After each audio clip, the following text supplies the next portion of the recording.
students, I'm back on Facebook Live giving you a lesson in answer to a student question.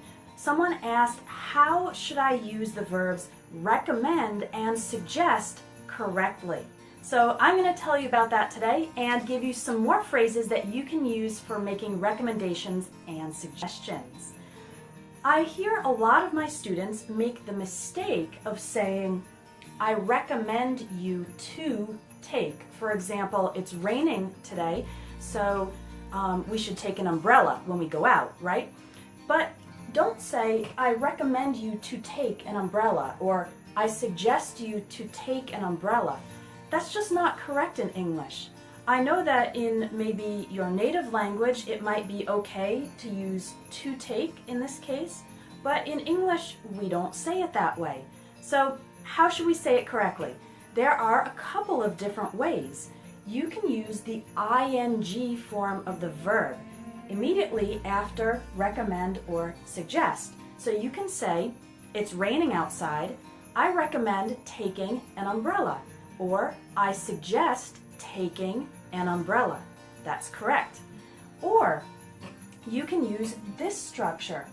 I recommend that you take an umbrella, or I suggest that you take an umbrella. Those are correct as well.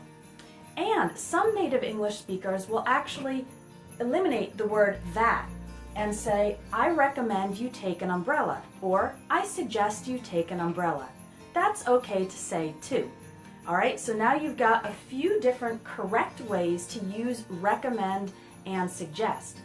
Don't use the to, use taking, the ing form, or use I suggest that you take, or I suggest you take an umbrella. Now, we can also make recommendations using other phrases that don't actually use the phrase or the word recommend or suggest. For example, a really simple way is to say you should or you shouldn't. For example, it's rainy today, you should take an umbrella. Or it's very cold, you shouldn't wear shorts, right? That would be a negative recommendation, something I'm telling you not to do. So, 4 phrases for you. I recommend taking, I recommend or suggest that you take, and you should, you shouldn't. Now, you should and you shouldn't are very direct phrases. They're almost a little bit commanding, like you're saying, I know what's best for the other person. And there are certain situations where you might not want to use them.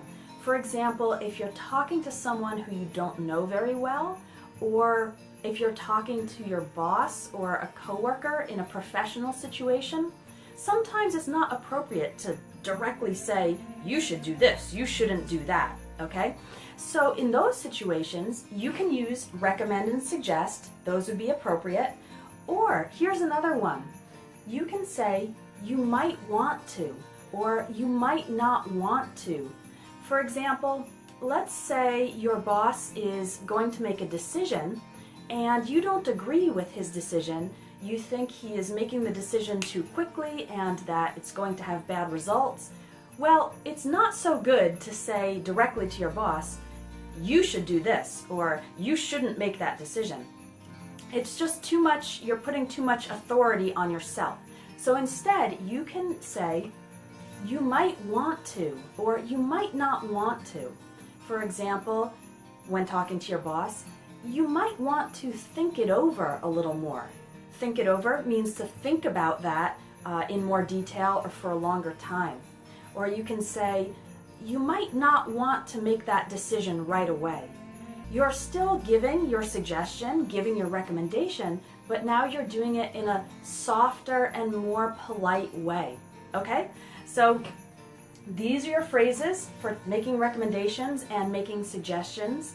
Remember not to use this structure because it's not correct. So English grammar has a lot of these little details, right? There are some things that might seem correct when you think about it in your native language, but in English they're not correct, or native English speakers wouldn't say it that way. We would say it differently. But it's difficult to know when you're studying English if you're making these kind of mistakes or if your sentences are okay. So if you'd like to get my feedback and my correction, I have a course called Advanced English Grammar, and it will teach you all these little details of English grammar. We do all the verb tenses, prepositions, adverbs, adjectives, more advanced sentence structures, everything in English grammar, or almost everything. And at the end of each lesson, there's an opportunity for you to send me your writing based on what you learned in the lesson, and then I'll correct it and send it back to you with my comments. I'll correct any mistakes and change anything that is different from the way a native English speaker would say it, so that you can improve your writing and improve your overall grammar and sentence structure. Because that way you can speak confidently, right? When you know that you're using the right phrases, you can say them with more confidence. So make sure to check out the Advanced English Grammar course. And I have one more thing for you to do today. Leave a comment on this video. Let's imagine that you have a friend who's learning English, and your friend is just, they don't have the confidence to speak in English. They're afraid to try speaking in English, and you want to help this friend. So what are one or two recommendations or suggestions you would give to someone who's afraid to speak in English? Leave a comment under this video and use one of the phrases you learned today. Okay? I look forward to reading your comments, and I'll talk to you next time.